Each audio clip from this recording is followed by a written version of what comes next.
Installing an ipe deck isn't hard, but it's different from working with regular lumber. Here are the key steps to get it right the first time. Step 1. Get the right tools. Ipe is nicknamed ironwood for a reason.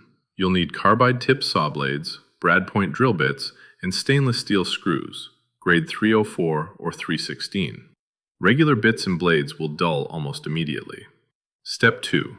Let the wood acclimate.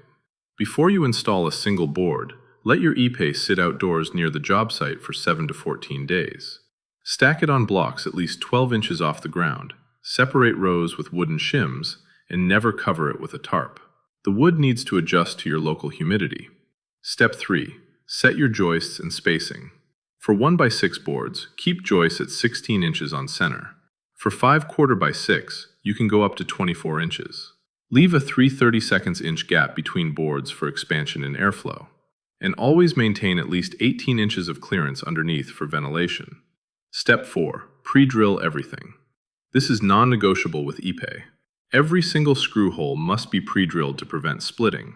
Keep fasteners at least 3/4 of an inch from board edges and countersink slightly below the surface. Step 5. Seal your cuts. Your boards ship with sealed ends, but every fresh cut you make needs to be resealed within 24 hours using an end grain sealer. This prevents checking and protects the wood long term. Finally, choose your fastener style.